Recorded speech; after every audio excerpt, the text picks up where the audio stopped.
Okay, morning everyone. Thank you very much for joining us again for our 6th show and tell. On the next slide,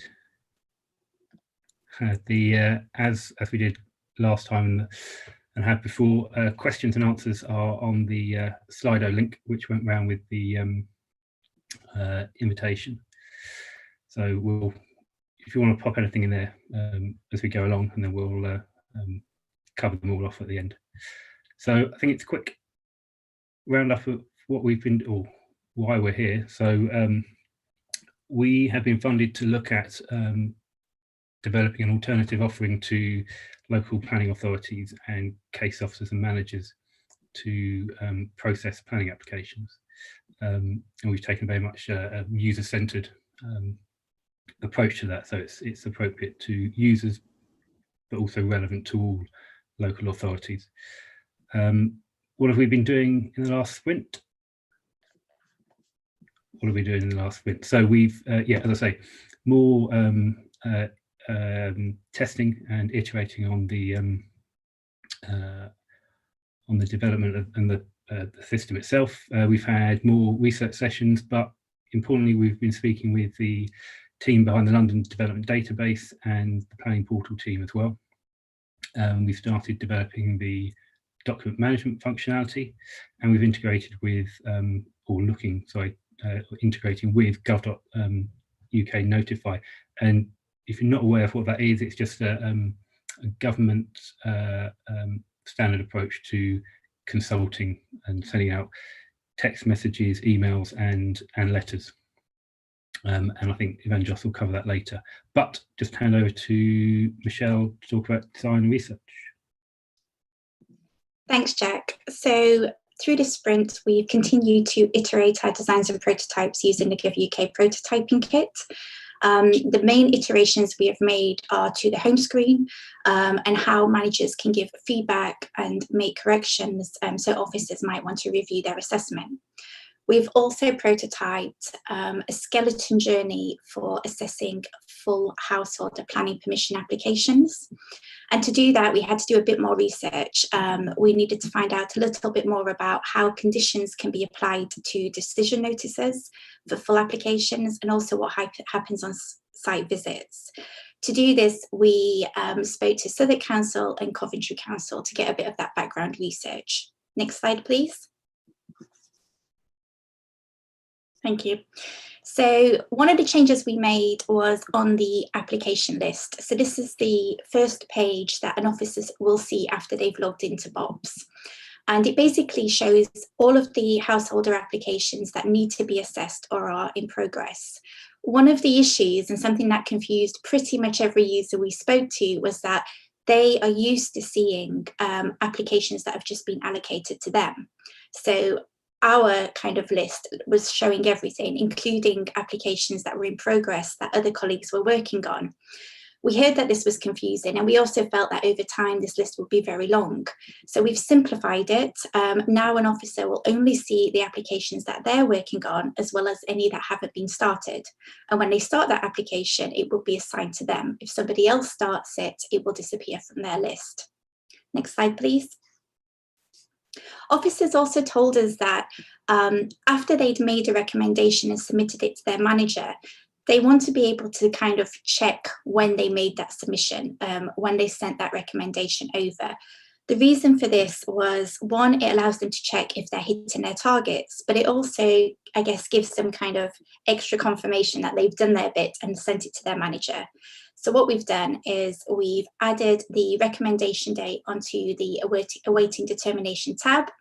And to allow enough space for that in this table, we've removed the consultation end date and responses. That will still stay on the first screen, but it isn't relevant as much for officers once they've already made their recommendation.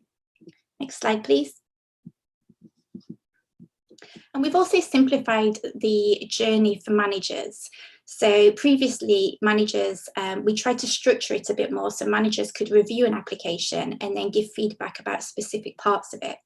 However, This actually confused managers. It wasn't helpful. So to begin with, we're just going to have a simple free text box where a manager can give feedback. This is only to the officer and not to the applicant.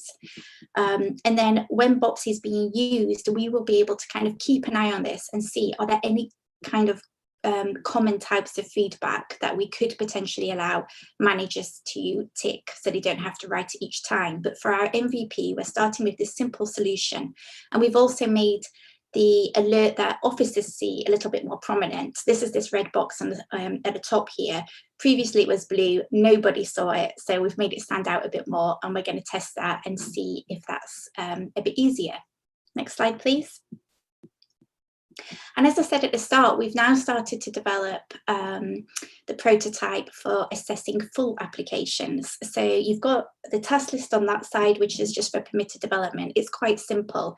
At its core, an officer needs to review the application and the proposal, check against the documents and the drawings that the applicant has submitted, and then make a recommendation. However, with full householder planning permission, the assessment requires quite a few more steps. They need to look at the impact on neighbours and the impact that the proposal will also have on local design and heritage. In addition to that, there's site visits, consultation, and also adding conditions. So there's quite a lot, it's a lot more complicated than permitted development. We've developed this kind of skeleton with all of the steps we think are required. However, we're going to be doing a lot more testing of this prototype to kind of fill in what some of those screens need in terms of functionality. And it's likely it will change quite a bit. But we're just at the start now, and we'll be testing that this sprint. Next slide, please. So to help us to kind of come up with that prototype, we just needed to find a few more things out. One was around conditions. So we found out that with householder planning permission, there were 3 common conditions that are added to decision notices. One is around the time frame for when work needs to begin, usually within 3 years. Another is building materials, that the applicant basically build with the materials they have provided in their application, or that they need to supply the materials before work commences, and drawing numbers. And these can be seen here in this decision notice from Southwark. However, there might also be local considerations as well that are specific to just one council. So an example is we did some research and we spoke to a council based in a very rural area. And in their area, there's a river that causes a lot of problems with drainage. So they have a condition on pretty much all applications that relate to drainage. So we need to make sure that BoPS is flexible enough to allow officers to easily add the common conditions, but also add those that are specific to their area. And one other thing that we found out about, which we hadn't really heard much about previously in Alpha, was that as well as conditions, informatives need to be added to decision notices. So informatives are not enforceable under planning policy, and that's how they're different to conditions, but they kind of act as guidance and additional advice for the applicant. So an example that we heard about is that as part of a proposal, an applicant might need to remove a tree that's on their property. Under planning policy, that might not be a problem, the proposal can go ahead. However, the council might advise that the applicant looks at local environmental or national environmental policies about removing that kind of tree. There might be guidance that that tree shouldn't be removed, for example, in spring, because it could harm local wildlife. So it's kind of extra guidance. And again, BoPS needs to be flexible enough to allow officers to add that in when they need to. Next slide, please. And then also site visits. So this is something that we haven't really had to think about too much with simple permitted development applications. But we did hear about this in Alpha as well, how officers will generally do several site visits on the same day. They will plan them, you know, if you're in one area, you may as well cover a few off. And whilst they're on site visits, they will generally take photos and make notes. And they might also check that the right people have been consulted as well, and make sure nobody's been missed off, you know, a particular neighbour, for example. However, one of the problems is it's really time consuming. When they get back to the office, you know, they have to email the notes and photos to themselves, they rename them, and then they upload them. So we want to think about how can we reduce that admin burden. But as well as this, we need to do some more research to understand, do we need to guide officers when they're on site visits? So a very simple MVP could just be that an officer can take some notes and add some photos, but do we need to kind of prompt them within BoPS about things they need to look out for? And one last thing that we also then need to think about is, after they've been on a site visit and they go back to do the assessments, how and when do they need to refer to those kind of notes and photos they took? And how can we make sure we surface them in BoPS at the right moment? Next, please. And then one other thing that we did during this sprint was to speak to the London Development Database team and also to Planning Portal. With London Development Database, they collect data about planning applications in the capital, and BoPS is already providing a kind of simple API, which we might add more data to later on. So we just kind of wanted to understand what types of data they need and what data we have that might be useful for them.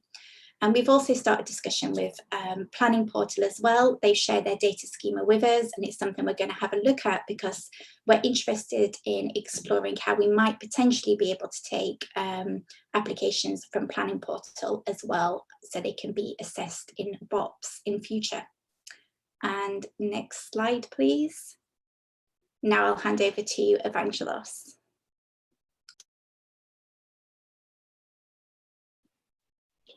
So right now I'm going to do a service demo with the GovUK Notify. As you can see, this is the main screen that the manager will see when they log into the application. This is one planning application that, as you can see, it has already been reviewed, and right now is ready to submit the recommendation, which is this decision notice. And by just clicking the button determine application, the applicant will receive an email with the decision notice template. So by clicking this button, I would expect to receive an email. Click it. You also get a lovely flash notice that the decision notice has been sent to the applicant. And as you can see here, I'm getting an email with the title saying that it has been granted, and it has been sent by the back office planning system notification email. You can see that there is nice branding of Southern Council, and this is the template of the decision notice, which it has applicant name, date of issues, the address. And another thing that I would like to mention is that any data that they are here, they are all fake data. They are not real data. And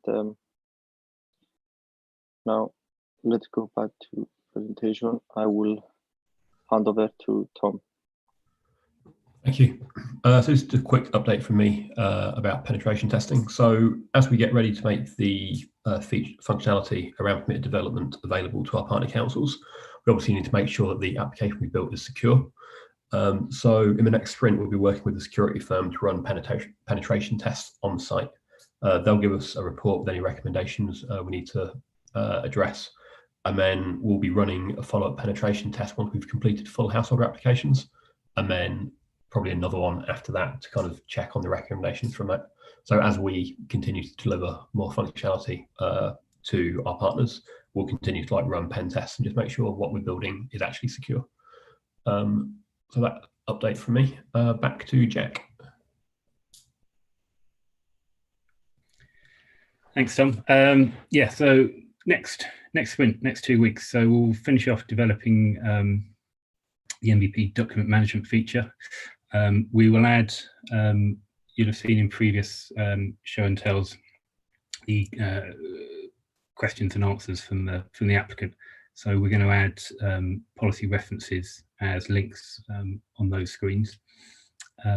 We'll start developing the manager review and amendment journey, but then we'll also start testing the journey for full applications going through BoPS. Yep, links. So it should all have been in the invitation, but all of our past show and tell, sprint notes, and a broader piece on the project are all found on our website, which is bops.digital, and there's links to the prototype, so you can have a look and have a play around as well. I think that's it. And if there are any questions, none so far.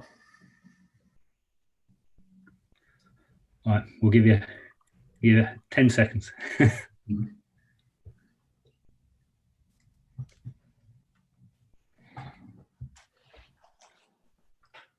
If any questions come in later as well, we can always follow up. That's it then. Thank you very much for watching, and we'll see you again back here in 2 weeks.